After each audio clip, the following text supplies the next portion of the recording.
Oh,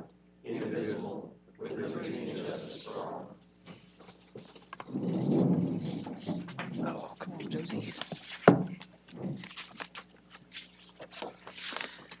Thank you. Welcome to our September 5th meeting. Please note, everyone is present except for Ms. Solis.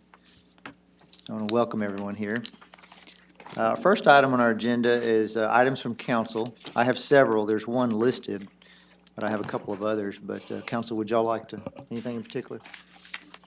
I have one. Jeff? I'd like to request, I guess it would probably be a work session item. I'd like it to be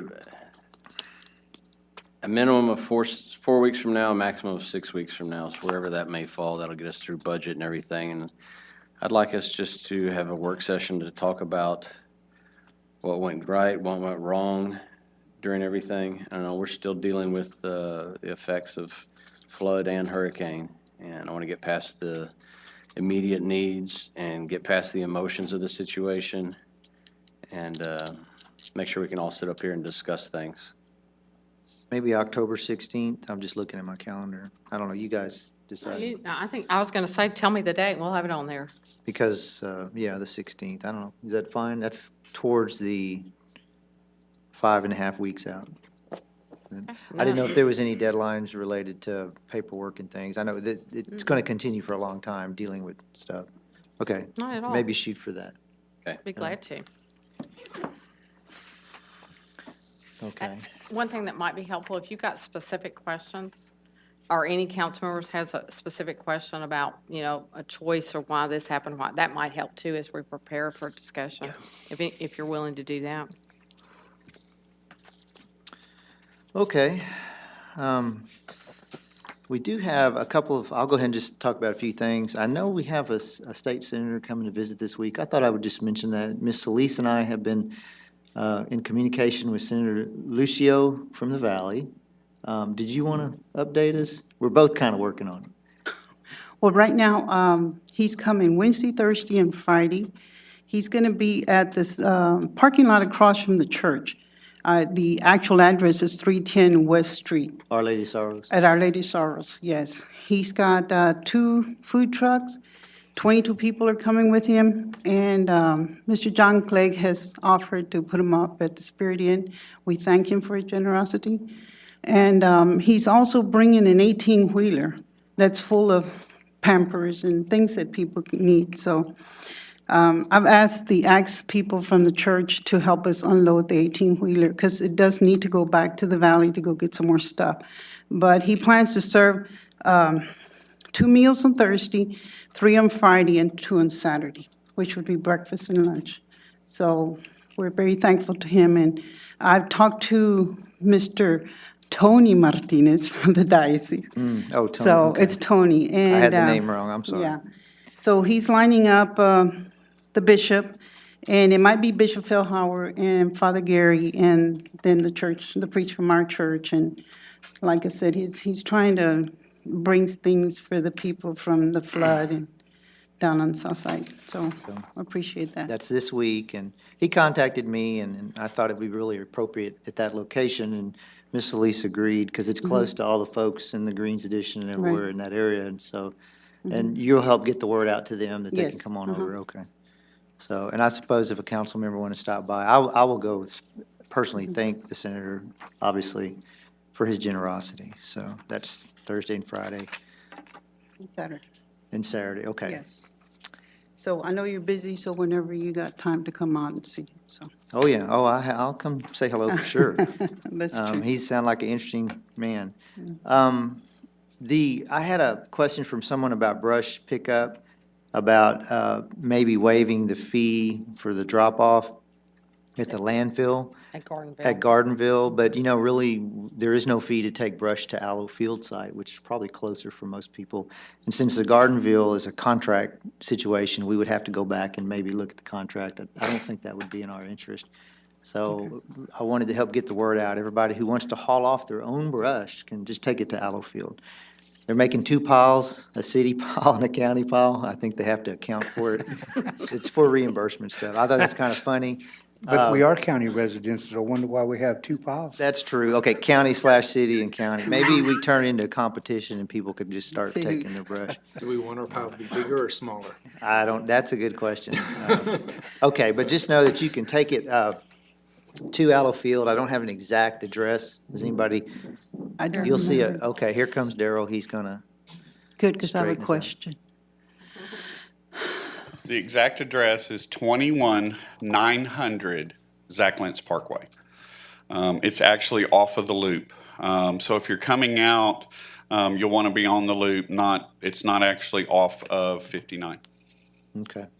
Okay. On the website, I saw a picture where it says for you to put all your limbs and then put all your grass and stuff in a bag. It didn't specify the bag, it chose a plastic bag. But then on some of the updates, I see it has to be a paper bag, so which is correct? I Can it- actually have a new update for you. I was out there yesterday, meeting with them, and FEMA has some rules that say, as far as yard waste goes, it needs to be outside of a bag. So what we've done is, I met with OC this morning, actually Jennifer yesterday and OC this morning, and we talked about it. And so what we're asking people is take your bags, and if you go out to the site, take them out there, just dump them on the ground where they ask you to dump, we'll be fine. But the reason that FEMA has put this into place is because there's no way they know what's in the bag. So you could be putting insulation, you could be putting just about anything in that bag and going out there and dumping it. So they don't have control of that situation, and they want to have, the monitors need to be able to see everything that's coming in. So what we're asking people to do now is, if you've got the bags and you go out to the site, just rip them open, dump them. But if you've got the paper bags, dump them out, reuse them. Our goal is to get service returned for yard waste as soon as possible, but we'll work on that as we go. If you've already got the bags on there, they're going to allow us to take what's already there, but there's no bags left in town anyways, the paper bags. So what we're asking people now is just put your yard waste on top of the pile. Most of it will go. Remember, we're going to make multiple passes. So what we don't get the first time, rake up, throw on top of the second time, and eventually we'll get back to the yard waste pickup, and then we can start taking some of that away from what the contractor's actually having to pick up. Okay, thank you. So Daryl, just for clarification, if you put a plastic bag out on the curb with yard waste in it, Currently, we will not pick it up, Okay. nor will the contractor. okay, so it's not just at Allo, it's also on the curb. Yes, ma'am. And if you've got room in your trash can for it right now and you want to put it in there, we're working this week, we're picking up all the extra trash.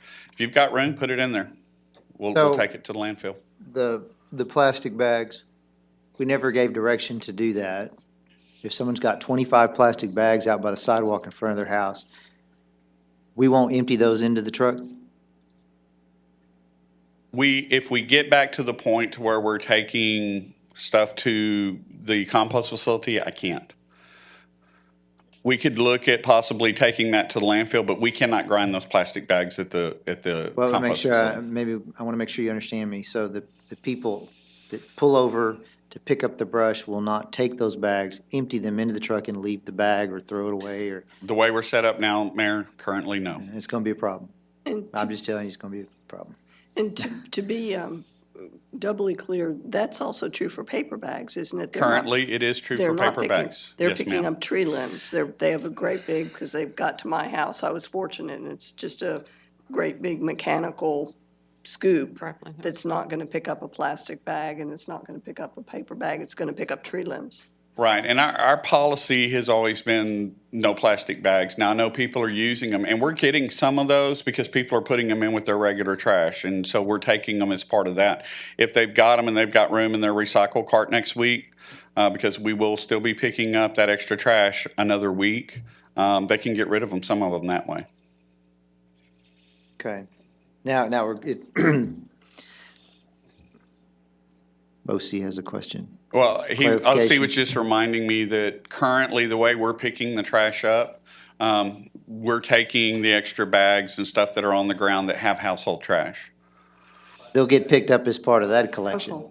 Actually, okay, so Some they're of gonna it- get picked up with that collection then. Some of it may get picked up, but that's not our main goal. Our main Okay. goal is to get the regular trash. We'll sort it out the best we can. And so this week, today's Tuesday, household garbage started yesterday. So this week and next week, both cans, doesn't matter what color, put all the trash you want in both those cans and put them out. Yes, sir. And then the recycling will start again after that. And We'll start it, it's still a fluid situation. We've Okay. got to understand when we get we need to get caught up on the trash first. That's what's going to cause the biggest health hazard, smell. Once we get caught up on the trash, then we'll look at starting the other services back up. Our main concern right now is getting the trash, household trash, freezers that are being cleaned out, off the street, out of people's, neighborhoods. And then once that's done and we're assured that it's done, we go back to the regular services. Okay, I think we're okay. I mean, if it's a plastic bag, just consider it household trash. We do need to remind people to leave that 5 feet between the bins, because I'm seeing people just push them next to each other, so. And that really helps us. We have been moving them this week. We are not leaving anything on the street this week. We know it's bad. And the solid waste guys we've got places where there's still low wires. I mean, we're walking 3-4 houses down to drag it to the truck if we have to. But it helps if they'll use that. Yes, if ma'am, they it can. does. Makes it a lot quicker for us. Okay, So continuing reminders not to park trucks in front of, or not to park vehicles in front of brush that you want to have picked up, because that would interfere with that pickup. And I have noticed some places in residences, they do have openings, and then others, their cars parked right in front of those tree limbs. Yes, ma'am, that's a good point. And also, please try and not put them under low-hanging wires. There have been wires pulled down over the last couple days because the electrical wires may have been moved, the cable and telephone or something that may still be hanging lower, we're watching for. But, in some places, when you're putting that brush out, just kind of look up gas meters, water meters. Please don't stack it on top of your gas or water meters. We haven't pulled any up so far, knock on wood. We hope it stays that way. But remember, we've got a contractor doing this. It's not the solid waste guys who do this day in and day out and know where those water meters and gas meters are. I know it's a lot to remember, and we're doing the best we can. I have a question, and the Yes, sir. reason is because I had a contractor come by my house and asked if he could move my brush pile closer to the road. And I asked him why. He said because the city is not going to pick it up if it's so many feet from the curb. So he wanted to charge me $300 to push it with this bulldozer, which would have taken 2 seconds. And I said no. So what kind of truth is this subcontractor trying to?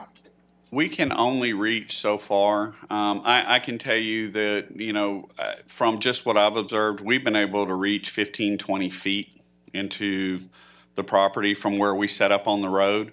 Some trucks may be able to reach a little bit farther. We have to be careful at that point if there's wires, trees, vehicles, anything like that. But we like to have it on city right-of-way or as close to city right-of-way as possible, and we'll make multiple passes. So we'll get what we can safely get the first pass. You'll have a month or so to get it, what we couldn't reach, back out to the street so that on our second pass, we can get that. We'll make a third if we need to. I've followed the trucks around a little bit Saturday and Sunday, a little bit yesterday, and some of the places we've made passes, if you go through there, there's brush still out there that's come back out, but it's a whole lot less than what we had the first time. As you drive around town, we've got hundreds of thousands of yards of brush out there. And so it's going to take multiple passes to get that done. Gerald, what about the furniture that's all over the place? When is that going to get picked up? We will probably make, and we're working with the contractor, but we'd like to get as close to finishing the brush as possible. Okay, 2 reasons. One, the brush is our biggest issue right now. Second is that once we get the brush off of the temporary facility, then we have room to put such items as furnitures, mattresses, all those types of things. So we'll finish the brush, or at least get very close to it. then the furniture, and last will be your metal. So any fencing is included with furniture as long as it's wood. And then last will be any metal. So if you've got a big carport or something that needs to go out there, it needs to be. Fencing, we've had a lot of questions. Okay, my fence blew down an 8-foot section or a 10-foot section. Just put the whole section out there. We'd prefer to have it that way because it's easier for us to pick up. One last thing. Yes, sir. A lot of brush is being dumped behind Evergreen Cemetery on Smith Street and between Brazos and Colorado at the softball park. Is that the city doing that, or subcontractors? Or I don't private? have anybody running brush pickup right now. It's the contractor, so it's got to be someone other. It's not my contractor, I know. Okay. But I can sure check on it, see if I can figure out who it is. Okay. All right. Doesn't make sense when there's a place you can take it free that's not very far from there, so. Thank you. Okay, very good. Thank you, Daryl. So we're still in our items from council. I do want to remind everyone, I had a couple of questions about Boot Fest. It's October 6th and 7th. Yes, it's still going on. Everything's booked and set up and ready to go. You know, I don't want to disappoint everybody who enjoys that so much. I know that there's a lot of staff that work that. I'll be right there next to you helping you. So just wanted to clear that up. Okay. Anything else, council? All right, we'll move into, oh, the one item written down, yeah. Drainage District 3, just really quick to bring closure to the issue. Everything's working well, from what I understand. They are conducting their operations within the city limits, I believe, to staff's satisfaction, and the communication is going both ways, and there's no need for an MOU or an agreement because that is their district in the first place. That's correct. And so they're doing a good job, and you're happy with it? Yeah, they're doing a good job. You know, since we started this partnership, they've mowed it, that area about 2 times. Started on a 3rd cycle, and at the time, the rain got them, and then they got pulled off on other jobs, and of course, now we just had a hurricane, so it'll be a while before they can get back there. You know, that total linear footage of those outfalls is about 35,000 linear feet. Comes to about 121 acres that they've been doing for us. Good. And it's going really well. I want you to keep in mind that you know, they're strictly set up for mowing. They don't pick up trash ahead of or behind themselves. They also don't do weed eating or edging around concrete structures or railings or any of that. So we're still having to get our contractor, WW Services, in to follow them and do some of that work. But as far as the mowing that they've done, it looks pretty good. They've done a good job. I do want to point out that in that section of Lone Tree 1, which is in between Business 59 and where it curves around to John Stockbauer, they've identified 2 areas that they want to do some dirt work, do some repairs. So they are going to get in there and do some dirt work in the very near future. And I really think that the mowing is great, but that's where the true value of the city is, that their willingness to come in and slope those back and do some rehab work there. Good, good. That's great. Okay. Thank you. Thank you. Okay, anything else from council? If not, we'll move into citizens' communication. So this is the time that if anyone wants to come forward and speak about anything at all, come on forward, state your name and address, and just out of courtesy to others, try to keep your comments to 5 minutes or less. Okay, seeing no one jump up, we'll close citizens' communication and move into our ordinances. So the first 4 do not have public hearings, right? That's correct. Okay. Item C1 is an ordinance amending Chapter 24 of the Victoria City Code to adjust various fees for services administered by the Department of Public Works, repealing conflicting ordinances, providing for codification and savings, and declaring an effective date. Make a motion to accept item C1. Second. Any discussion? All those in favor say aye. Aye. Those opposed, the same. Okay, thank you. C2? C2 is an ordinance amending Chapter 24 of the Victoria City Code to adjust fee structure and policies for the Parks and Recreation Department, repealing all conflicting ordinances, providing for codification and savings, and declaring an effective date. I move to adopt. Second. Any discussion? The CM1 is very clear. I just have one little question. For the sports leagues, for the entrance fees, once the university and VISD set them up, do we have to do anything with it, or are we just going to go with whatever they set up? Those fees are set when UIL redistricts every 2 years. Each district that they may come to will have their own fees that will come forward. So they may say that for girls volleyball, they charge $3, or for the girls softball, they charge $5, and then we will charge that dollar figure that the school sets, and their school board will set that fee, and then we will charge that amount and then get a dollar per ticket off of that. Okay. Can I say something? The superintendent this morning said that he's going to have a volleyball game today and a football game Friday and Saturday, and there's going to be no charge, so people can go. So we just want to let people know that come out and enjoy the games, and Yes, ma'am. it's free. Okay. Okay. I have one question on the aquatic facilities. So we will have a season being, what's the season for the pool since it's open year-round? We're deleting those fees. Those are being deleted, Mr. Balknight. Oh, I'm sorry. Yeah. Yeah, that's not the part in bull. No, so, and then, we have the contract with the Y that we have to set fees by May 1 of each year. Okay. Because I didn't remember seeing a season pass last time. For the city, I think we used to have, but it's been, how many years have we been without a pool? 2 or 3? Yeah, I it think closed the so. first summer I was here. So when we look at that on May 1st, I'd like to make sure there is a season pass instead of just that daily fee again. Okay. So, Okay. Any further discussion? All those in favor say aye. aye. Those opposed, same. Okay.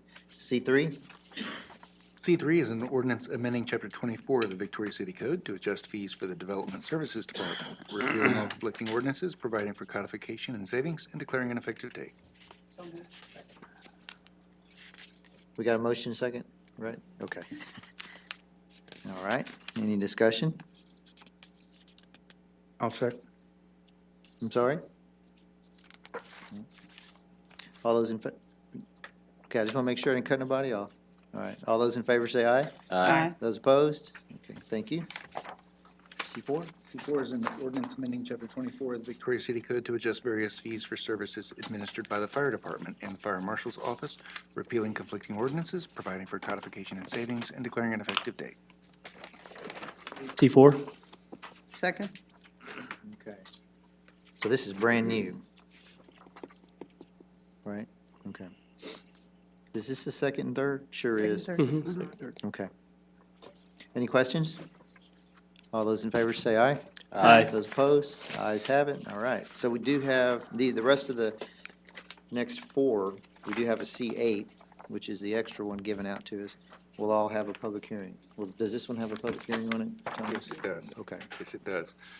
Item C5 is an ordinance setting the tax rate at a total rate of $0.5952 per $100 of property valuation and levying a tax upon all property subject to taxation within the city of Victoria, Texas for the 2017 tax year for the use and support of municipal government of the city of Victoria, providing for the assessment and collection of taxes, apportioning said levy amount to the various funds and items for which revenue must be raised, including providing a sinking fund for the retirement of the bonded debt of the city, providing for penalties and interest for delinquent taxes as prescribed by the Texas Tax Code, repealing all conflicting ordinances, providing for savings, and declaring an effective date. Let's open the public hearing on C5. If anyone would like to speak to that alone, please come forward now. Seeing no one, we'll close the public hearing on the tax rate. I'll entertain a motion. I move to adopt C5.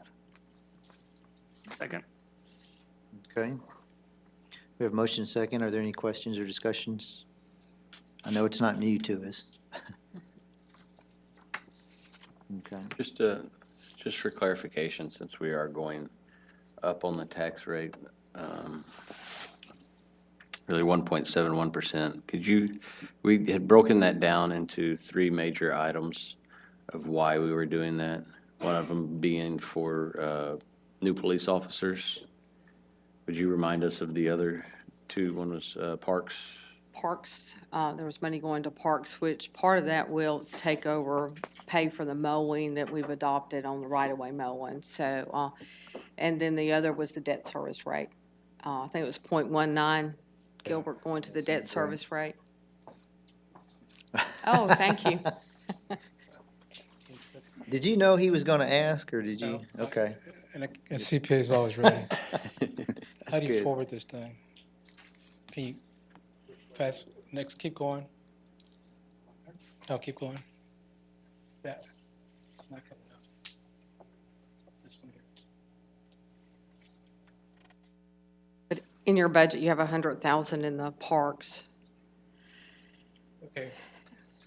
That's where we're at right now. You got two officers, full load of vehicles, equipment, everything else is 177,000. We had $100,000 in park, but we took portion of that for the right-of-way mowing. We had that discussion. It's 59,700. It leaves 40,300 in parks, and of course, 85,000 in debt service. That's your whole 1 penny right there.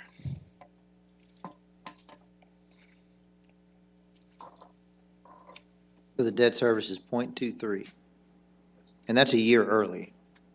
That's a little, that's not required this year, isn't it?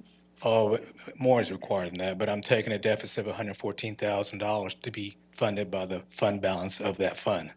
This only, it was Oh, okay. $200,000. Remember I told you? Because of the drop in property value. So we Yeah. just add another 85 to reduce that deficit. So instead of having 200 plus Hickey, only got about $114,000. Okay. Very good. Your breakdown is great. Thank you. Any other discussions or questions? If not, all those in favor say aye. Aye. Those opposed? Okay, thank you. C6. C6 is an ordinance approving and adopting a budget for operating the municipal government of the city of Victoria for the fiscal year beginning October 1, 2017 and ending September 30th, 2018, appropriating money for the various funds and purposes of such budget, including appropriations of money to pay interest and principal sinking fund requirements on all indebtedness, repealing all conflicting ordinances and appropriations, providing for severability, and declaring an effective date. We'll open the public hearing on C6. If anyone would like to speak to this item only, now would be the time. Seeing no one, we'll close the public hearing. I'll entertain a motion. Make a motion to approve item C6. Second. Okay. Any questions? I'd like to ask a question. I know that we already have the budget set up and everything, but is there any way that we can do something about preparing for another disaster, setting some money aside, getting a generator, doing something? I know that, That's why we have that reserve, that 25% reserve, so that's exactly what that reserve is used for disasters and catastrophic incidences, so, yes, Okay. ma'am. That's why I think it's important to at least have that 25%. I think that's part of the dialogue I want to have on October the 16th. okay, I'll talk Okay. about all that type of stuff, but I just want to get past the immediate part of it and have okay. some Well, good and- discussions. Those are great questions to bring up. And then. also, as a reminder, we'll have some mediation funding that will come from FEMA too, that will help us, you know, if we feel like we need to do some more hardening of facilities and everything, so we'll be looking at all that. Okay, that's fine. In the first place, so it may be a year or more before FEMA reimburses on some of the things they say they will help on. In the meantime, the bills still need to get paid. Yeah, the fund balance is undesignated. That doesn't mean we can't designate it if we need to. So that's, that's a good point to raise, Councilman. Okay, all right. No further questions. All those in favor say aye. Aye. Those opposed, same. Thank you. C7. C7 is an ordinance granting a variance from section 15-10B and C of the Victoria City Code, which prohibits the sale of alcoholic beverages within 300 feet of a church, school, public hospital, or childcare facility for property located at 7300 North Main Street, which is at the intersection of Main Street and Loop 463, adjacent to West High School, owned by Brian and Denise DeGlosh, providing for savings and declaring an effective date. We'll open the public hearing on C7. If anyone would like to come forward and speak about this particular item alone, now would be the time. Okay. Come on up. If you would, just name and address for the record, and then try to do 5 minutes if you can, okay? Yes, sir. I'm Brian, excuse me, Brian Douglas and my wife Denise. We're applying for a variance to the current ordinance for an alcohol permit on the loop. Sorry, a little nervous. You're doing fine, don't worry, don't worry. So whenever we got the property under contract, or whenever we closed on the property, actually, the ordinance was still The 1,000 feet. the 1,000 feet door to door. And whenever we got ready to pursue, getting closer to build and pull permits, we've learned that it was changed After we had closed.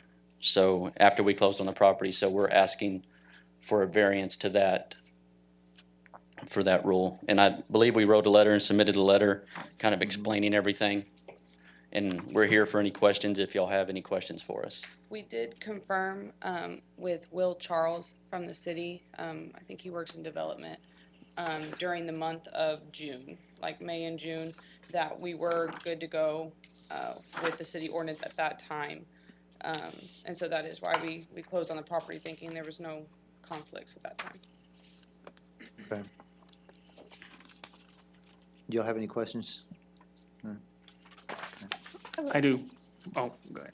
Well, I have a question, and I might ask them. In your letter, you talk about that you have the space and the ability to place your building 300 feet from the property line. Sort of, you have the ability to meet what the code was before.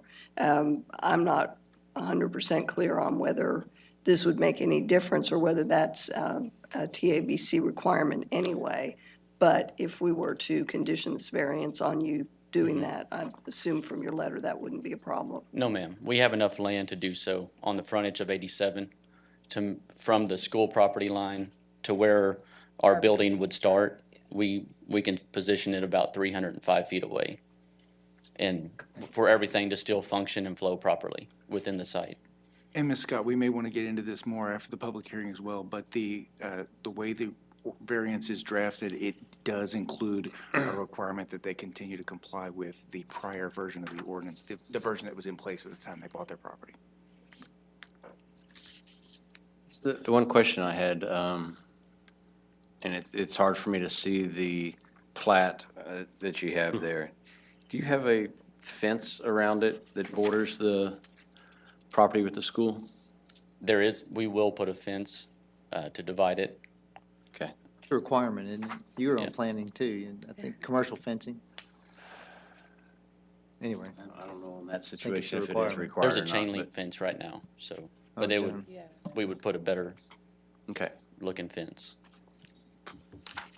Okay. Thank you. In one of your letters here, you have that you've received verbal support from VISD. Can you expound on that, please?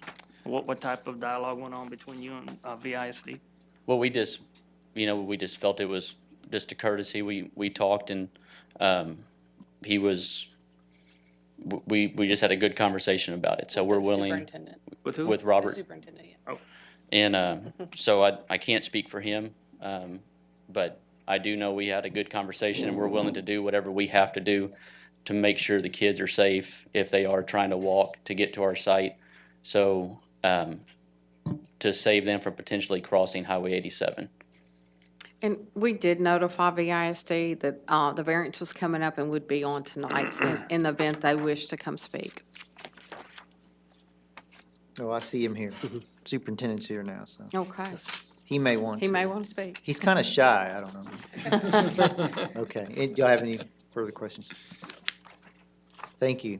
All right, thank you. Maybe I should close the public hearing real quick. No, I'm kidding. Come on up, Dr. Jacklitz. Thank you.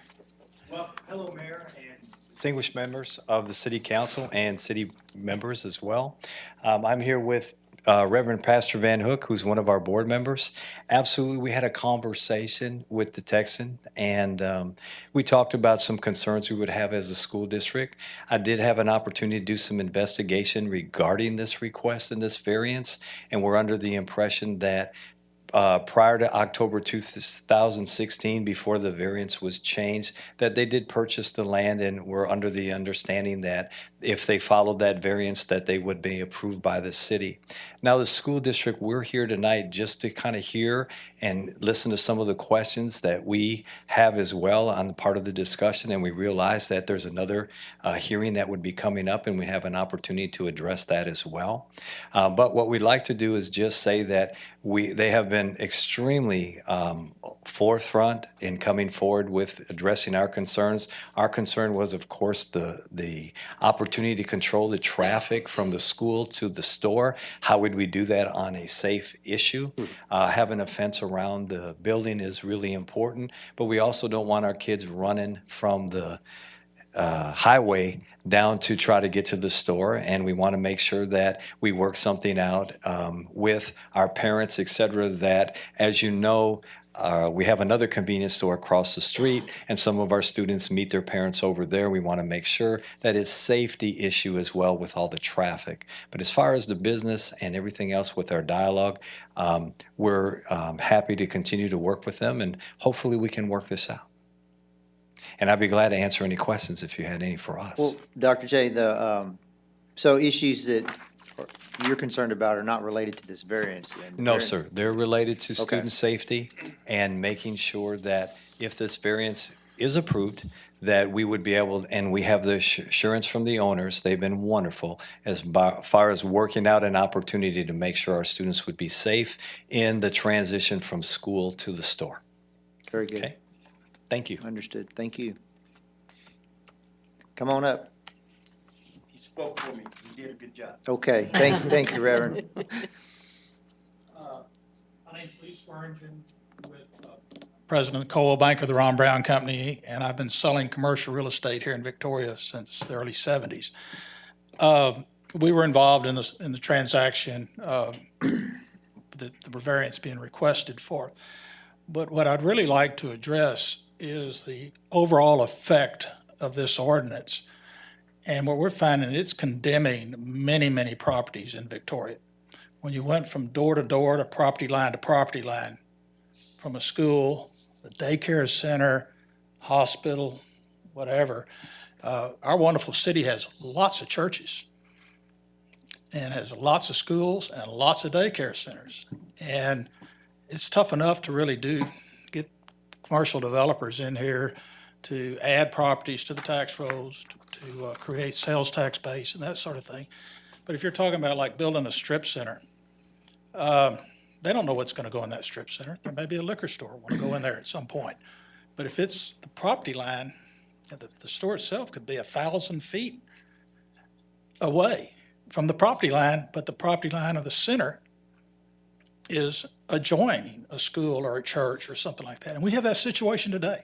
Matter of fact, there have been some things since this ordinance passed that I would question whether or not they would meet the details of it. So I think it's, when the smoke clears from all the hurricane, by the way, I usually come down here dressed a little different, but I've been chasing adjusters all day. The smoke clears from all this, maybe we ought to sit down and take a look at it and just see if there's a better way to solve the issue and to create opportunities to do something with some of these properties. But it really does affect the whole community. So, thank you. Thank you. Public hearing still open. Anyone else? Okay, I'll close the public hearing and entertain a motion. So moved. Second. A motion second. Is there any questions or discussion? Clarification, you said that my concern is already addressed. Yes, if you look within the ordinance, that C7, there is, at the bottom of paragraph 1, it says that so long as the measurements for the property comply with section 1410C prior to its amendment, and then we set out what the prior language was. And so this, the variance that's being considered here is conditioned upon them meeting the prior version of the ordinance, which was in effect at the time they bought the property. Thank you. Sure.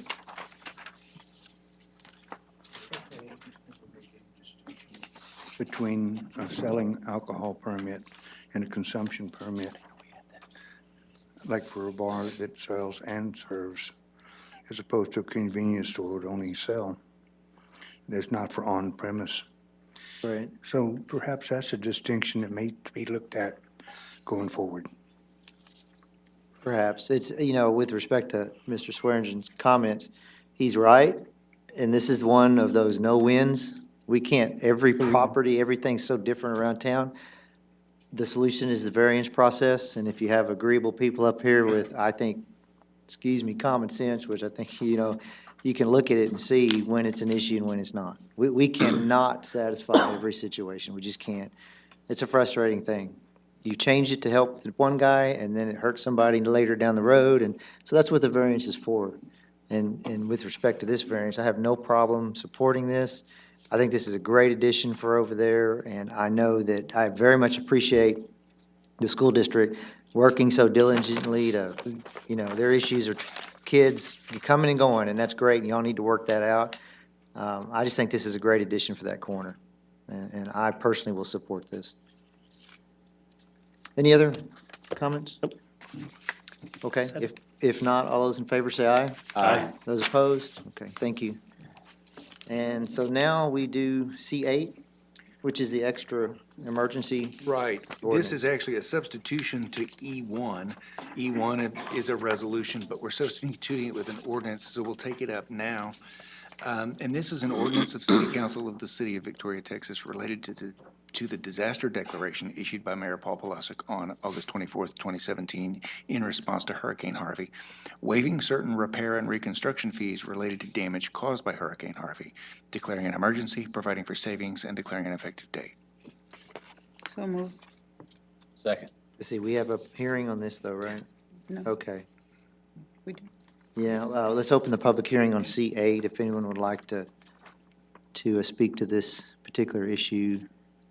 If you'd like me to go through the quick summary like I did for the I'd be happy to explain. Well, okay, I'll tell you what we'll do. Hold on the attorney's going to do a quick summary for us. Let's put it into, because this is such a last-minute deal, I want to make sure everyone understands it. Why don't you do that, Thomas? And then if anyone wants to come speak, they certainly can. Sure. What we have as item E1 on our agenda is a resolution to consider whether to continue the disaster declaration that the mayor originally adopted on August 24th and the city council continued last week for an additional 7 days. Under that disaster declaration, the mayor had ordered a mandatory evacuation, had ordered some curfews, and had ordered that certain permit fees that we're discussing tonight be waived. It was determined this morning that the mandatory evacuation and the curfew are no longer necessary, and the mayor released both of those this morning at 10 a.m. So the only reason that we might choose to continue a disaster declaration tonight would be for the continuation of these fee waivers. And so it makes more sense, I think, for us to address that directly as an amendment, a temporary amendment to our fees, rather than to continue a disaster declaration that we don't feel is necessary any longer. So what this ordinance does is it waives permit fees for all electrical permits to repair damage due to Hurricane Harvey, as well as any other type of permit that is pulled by the homestead owner to work on their own property. Those fees would be waived for 60 days from September 1st. It also adds in a waiver for library fines due to people being unable to return their materials to the library. We don't want them to incur, potential penalties and ultimately criminal sanctions for failure to return library materials when the library is not open as a result of the storm. So this is waiving that as well. This would last for 60 days. And it is being done tonight as an ordinance instead of a resolution, only because the fees are set out in the code, and you can only amend the code by an ordinance. So we had to switch gears. Instead of doing a resolution tonight, we're substituting an ordinance in its place. I'll answer any questions about that. I know that's complicated. I just have one. Sure. Okay, we're talking about the library. What if the books got damaged in the rain and you can't return them because they're not good anymore? I mean, what are we going to do with those things? Dana may want to address that herself. Yes, I also have a statement. I can give you any background details about what's happened up to this point with the book drops, and we had to close them. But with those materials that are damaged, according to my discussion with Thomas today, this is just for the fines. So unless we're given other direction, then those charges for damaged materials would still apply. Okay, but they were damaged because it was no fault of their own, are we ever going to talk about waiving those later or something? We can amend that if you want to. I know I had a conversation earlier with Dana, and my concern is how do you determine that it was actually damaged in the hurricane? We know a set time period there when the library is closed, the book drops were closed, with possible fees, but how do you actually determine? But if council wishes, we can waive that, I would suggest if we do waive any damaged book, fees, that we do it for a short period of time, so they can get them returned, Right. and not for it to be a long Yeah, I time. wouldn't want it more than 60 days. I mean, if you wanted to make it 30 days or whatever, If I but do it for a week and go take care of it. And the problem right now is the library is not open. And we not really sure when we're gonna get the library back open. We had some damage in the library. So maybe, Mr. Balknight, maybe a week after the library, it opens for damaged materials, needs to be resolved. A 1-week grace Oh, period. Yeah, maybe so, after it. So could you, could we Would you- amend that to say Yes, just, ma'am. a week after Absolutely. the library opens, if you have any damaged books, that's the only time they're going to Mm-hmm. allow you to bring them in Yes, ma'am. and waive it? okay, so that's a Waive the motion fee. to amend. Okay. Yes. Uh-huh. Well, but, I mean, damage is, there's all kinds of other damage too. Just as we're gonna throw in the word damage, do we want to say water damage? Or damage due to the hurricane. I mean, you could have wind damage. I mean, I don't think you can be that specific. yeah. Okay. I don't think you'll run into problems. We're gonna create a problem for Dana and her staff. Yeah, it seems like they ought to just bring the Um, book in and talk to Dana and But the 1 week grace period puts a defining time on it. It's fair, it's an effort to help.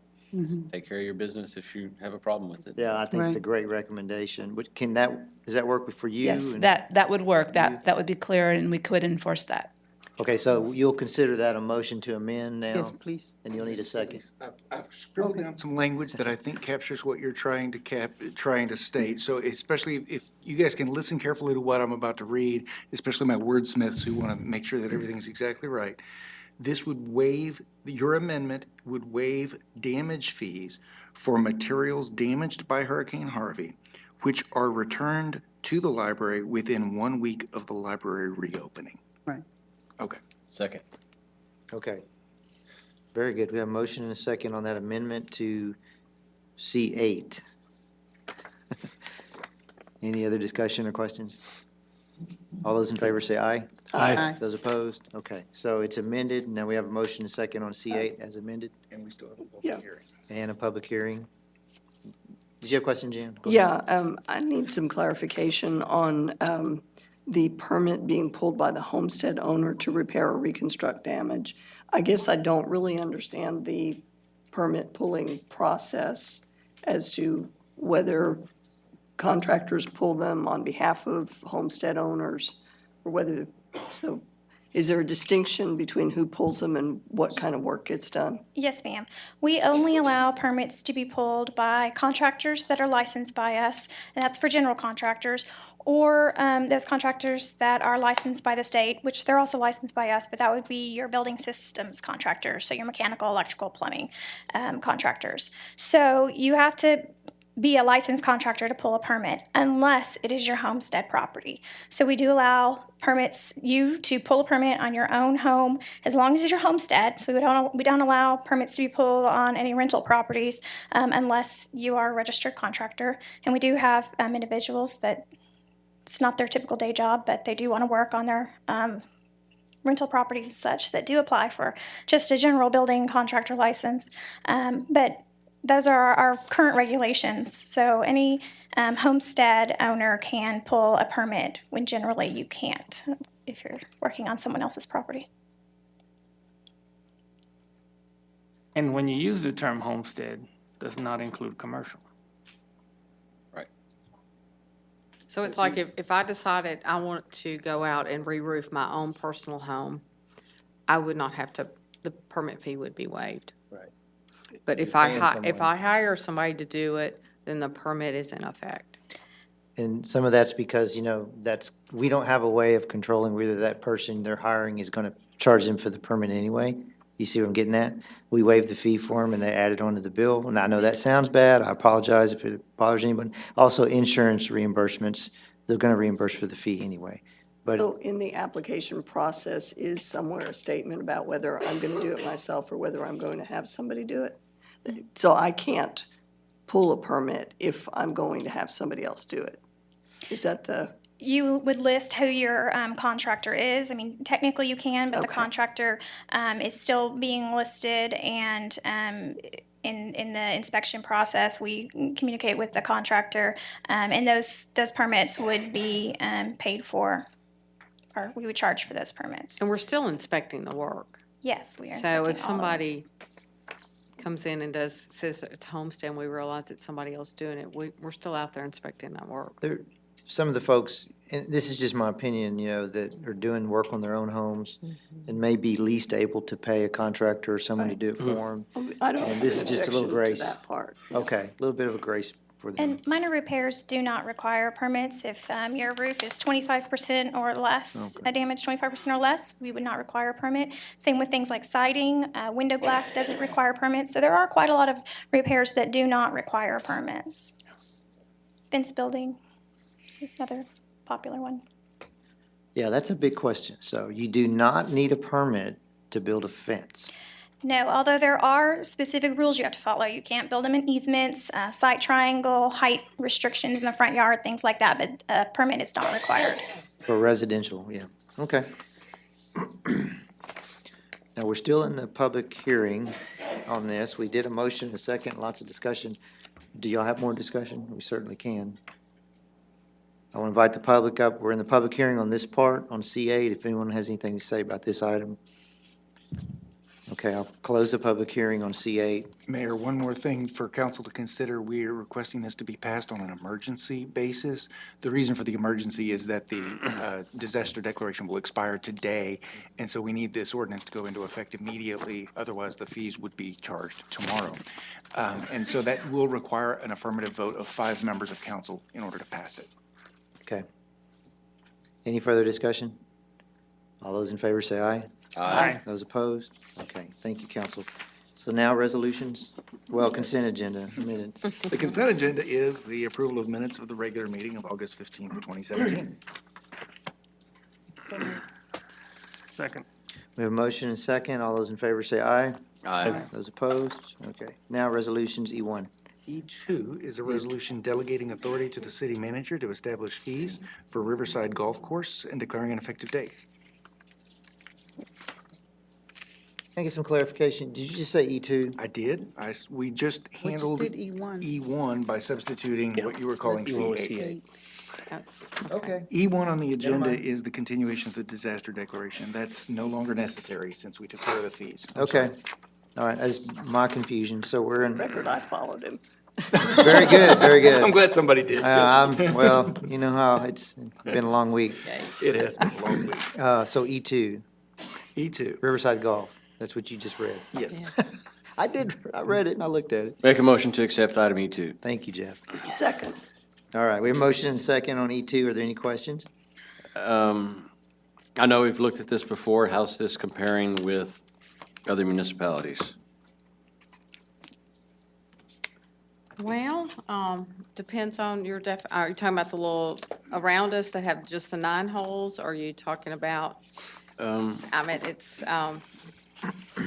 Just your, it's a little, I mean, for a little smaller area, 9-hole, it's a little more expensive. no, not 9-hole, play it twice with different sets of tees, but full 18-hole golf course. We're right in there if I remember right. Yes, sir. We are, and we looked at, Foresight helped us analyze this, and we looked at, Corpus Christi rates, tried to be comparable there, so. So the big question is, and you probably don't have an answer, and I don't really expect one right now. When we're gonna open? No, sir. Back to assessment mode? Yes, sir. I was in the park yesterday with Colby. I was down there the day before by myself. There is a lot of damage with trees down. We've got, if we didn't have all the trees down, we get a good rain, good irrigation on the golf course, get the silt off the grass, we could have gotten back up. I can't even speculate when we're gonna be able to get Riverside, back open. The clubhouse, it had, minimum damage in it. I don't believe we had any floodwater. I can't tell that we had any floodwater in the clubhouse. We had a little bit of ceiling damage. So minimum in the clubhouse. We have a couple of cart sheds. The one that we had the least carts in had some roof damage, but the carts look okay. And we had a cart shed that, part of the roof is missing. So our trees are gonna be the biggest issue, and how we get those big trees off of a golf course without taking heavy equipment in there and damaging the greens. So we've got a challenge over there, so, no. Okay. And I know that would be a phone call this week. Sure, I'm sure. Well, there's some people already asking on, and I know we've got some of the golf carts that are privately owned down there, and we're gonna work on a way to get those folks down there to, check their golf carts out. Kobe might have already worked on that today. I know we Yeah, talked we've about it contacted yesterday. everyone that that is renting a cart barn or cart shed from us and given them the opportunity to come down with Rolando to check out their carts, make sure everything's okay. We don't have power just yet, and give them the opportunity if they needed to take the cart out to get it out. So I was gonna say, besides fair fees, besides when it's opening, I mean, based upon anticipated play, do these rates pay for the overhead? For operational, we think it's hard to guesstimate Sure. what utilization is gonna be to start with.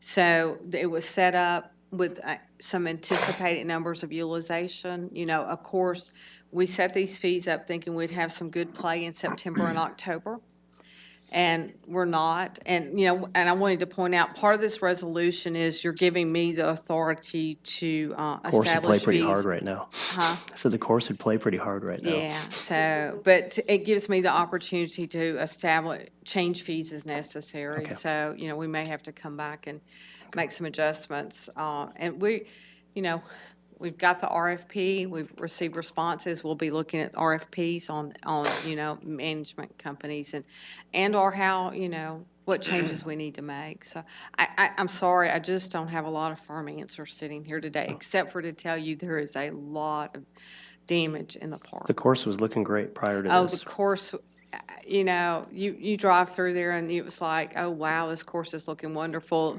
Kobe can talk to you a little bit more about the mowing heights. We're going well. We had the irrigation system inspected. It was a lot better news than we had originally thought. Now, I think Toro has offered to come back and do an inspect our irrigation system for us. yeah, Toro has a sprinkler division, an irrigation division, and we purchase all of our equipment from Toro. They've offered to come down and help us get that irrigation system back up and running, diagnose any problems that we have for no charge, just to help us Wow. out because of the damage. That's really nice. That's nice. We're moving forward, thankful for, that the clubhouse held up well, and we'll get it going. So we just have to decide how we're gonna do it best course of action, so. Thank Okay. Thank you, Colby. Any other questions? If not, all those in favor say aye. Aye. Those opposed? Okay. E3, excuse me. E3 is a resolution allocating funding to outside agencies from the 2017-2018 hotel occupancy tax funds, authorizing the city manager to execute funding agreements with said agencies and declaring an effective date. Make a motion to approve item E3. Second. Motion and seconded. Any discussion? I just want to once again thank the committee that reviews all this and makes their recommendation. Absolutely. I'll pass that along. Same with you for shepherding it along. It's not I an easy appreciate process, that. it's long. Thank you. Mr. Howard Pasco. What is Magic Turkeys and Toys? Magic Turkeys and Toys is the name of a nonprofit entity. It's associated, I think, with Magic 95, the radio station. And what they do is they do a music festival that they're calling Magic Fest.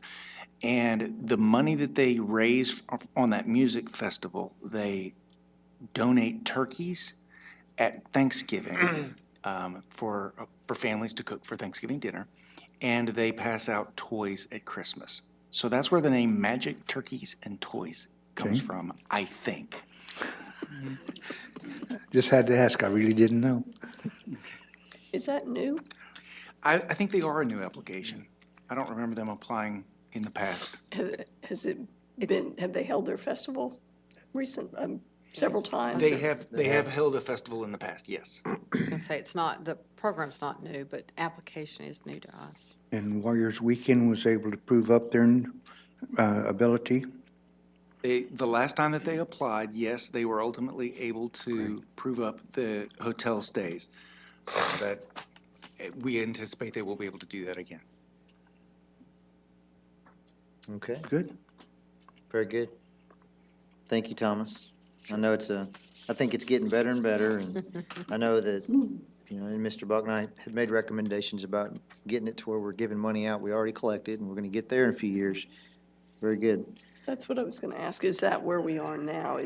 Are these numbers firm, or are they still subject to availability? What I explained to the committee and to the applicants in those informational sessions was that we were moving towards that. It's my understanding, and obviously Gilbert can speak to it more clearly than I can, that some money is being set aside, but we are still this year paying based on collections. And so there is still some variability this year, but that we're moving towards that. Is that correct, Gilbert? Well, and just a reminder too, even when we get to the point where we have the money budgeted, it's still only repaid after the event and not before. Right. Absolutely. Okay. All those in favor say aye. Aye. Those opposed? Thank you. E4, E4 is a resolution authorizing the city manager to execute a professional services agreement with Dewberry Architects Incorporated for the Public Safety Building Space Needs Study in the amount of $34,500 and declaring an effective date. I move to adopt E4. any questions? Dewberry, haven't heard of them. They have experience in police and fire, I'm sure. Yes, sir, and I'm sure Chief Craig can talk to their experience. Good evening, Mayor, members of the City Council. They do have experience working on public safety buildings. I can have Captain Jameson come up and give you examples of those, but yes, they do have it. All right, Talk about your process a little bit so council will know how you took proposals and had a committee review proposals. And I think I will go ahead and turn that over to him so he can. Okay. I do that only because he led that effort with many of the other city departments and members of people that are here in the staff, and I'll let him just real briefly go through some of those meetings that were comprehensive. Good evening.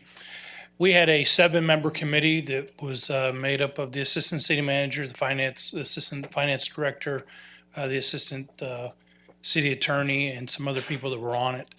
We sent out an RFQ, and there were 9 different firms that submitted. We met together, the committee met, we reduced it down to 3, and then we met again where we invited them in and we interviewed each one of them.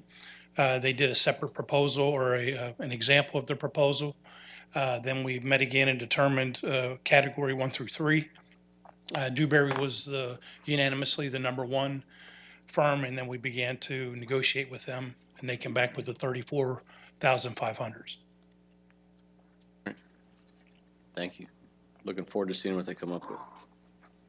Yeah, it'll be interesting. Excuse me. Any further questions? All those in favor say aye. Aye. Those opposed? Thank you. All right, where are we? City manager report. All right.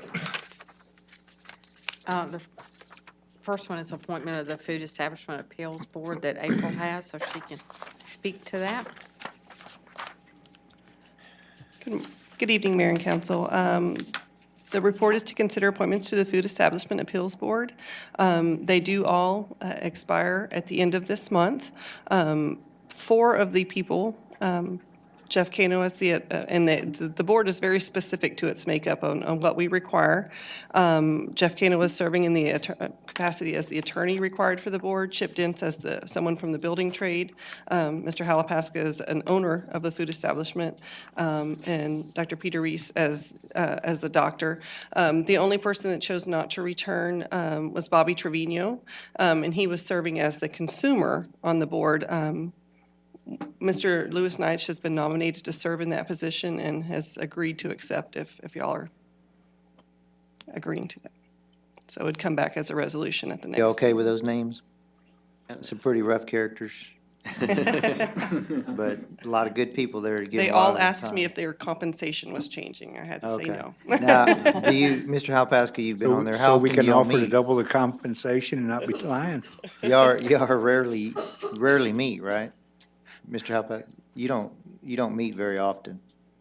Not Very one rare. time. I'm just wondering how consumer is defined in the food establishment. I believe it just states that they can't have any interest or hold any interest in a food establishment, so. Okay. Well, Bobby Any was a very financial good interest. representative. Okay, yeah, I think, I'm seeing everybody's fine with those names. Just bring it back next time. Thank you. Okay. So Andrew has the privilege of bringing up the next matter, which is an honor for our court and for Tiffany Toda, so. Yes, ma'am. Mayor, members of council, the report in front of you, I'm just going to briefly introduce. We have a significant achievement by Tiffany Toda, our new court administrator, reaching her level 3 certification. We have 2 representatives. One's with the Texas Court Clerks Association. The other is the Texas Municipal Court Association. That are going to do a presentation, and I think they may want a little photo op. So I'm going to turn it over to them.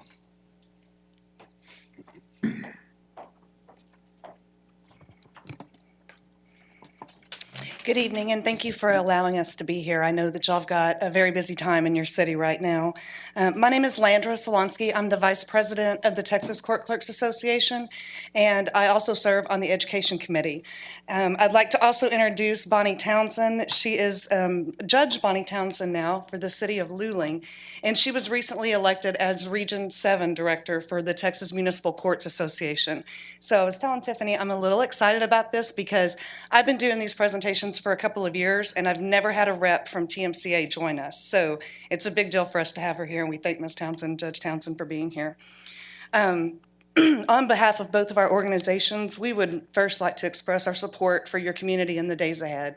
Bonnie and I had an opportunity to drive around. We got rerouted by some, I guess, work being done on a stop sign or a stoplight. So we wanted to let you know that TCCA and TMCA have been praying for you and your communities and everybody that's been affected by the storm. And our thoughts and prayers are going to be continued to be with you. So now for the good stuff. We are here tonight to announce that out of approximately 3,000 court clerks in the state of Texas, you have one of only 76 certified municipal court clerks. 76 is an important number because as we've all gone through this, we each set our goal, and you came pretty close to your goal. So Tiffany, working for you and citizens of the Victoria, Miss Tiffany Toda has become our number 76. So I want to give you a little bit of background, and this there's a lot of organizations involved in this, so I make sure that I write it down so I don't miss anyone. But I want for Tiffany to go through this program. To receive the title of Certified Municipal Court Clerk, she completed the requirements for Level 1, Level 2, and Level 3. And in our conversation today, she had a 5-year plan for the Level 3 that she just missed by just a little while. And so that's an awesome accomplishment. But these requirements include completing 40 hours of continuing education and passing a 4-hour exam at each level. Additionally, a clerk must attend a 24-hour assessment clinic, complete 40 hours of court observation, submit a journal of those observations, and attend a 12-hour court administrator seminar. Tiffany's involvement in this rigorous course of study confirms her dedication to the judicial system and the city of Victoria. On behalf of the Texas Court Clerks Association, in conjunction with the Texas Municipal Courts Association, the Texas Municipal Courts Education Center, and Texas State University in San Marcos, we are pleased to present Tiffany Toda with her Certified Municipal Court Clerk Certificate. Congratulations.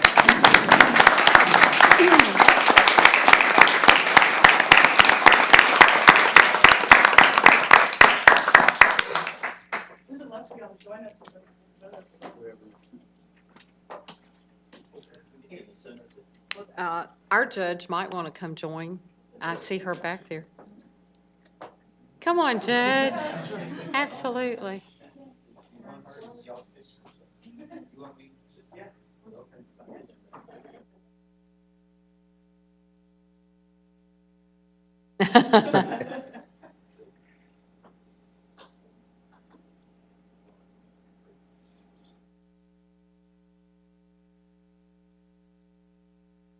And then, see, before everybody leaves, I'd like to point a privilege. Tiffany's got some family members.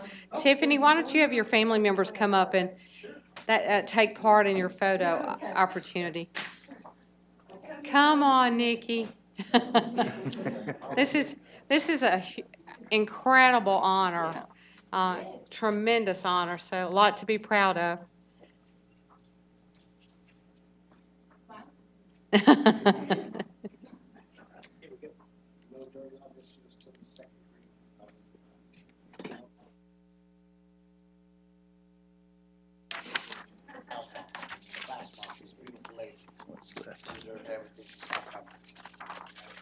Very good. Thank you.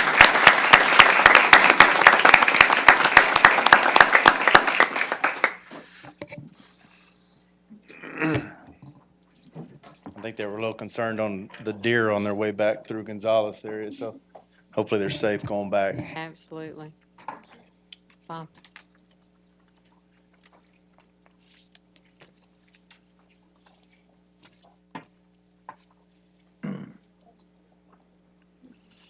You up for the next one? Yes, sir. Andrew is. He's just standing there. I'm just standing here. I told him I wasn't going to clutter up the picture with the. Call for the next one with you. The last report tonight is regarding our successful Achievement of Excellence in Procurement Award. You've seen this. Unfortunately, I don't have the award to show tonight. I was going to bring one of the other ones, but it probably is hung up in transit somewhere from wherever it's coming from. But we will be receiving the AEP award. This is our 7th consecutive year for the purchasing department. Certainly a nationally recognized and very few folks. Just some statistics on it. We're one of only 50 government agencies in Texas this year. 28 of those are cities, and then one of only 68 cities in the United States to receive this award this year. So they're to be commended. I didn't have staff attend tonight, and when we do get the award, we'll get a photo opportunity and get it in the newsletter and show that off, and we'll add it to the trophies at the office. So that's the presentation for that one. So. Well, congratulations. We expect it every year now.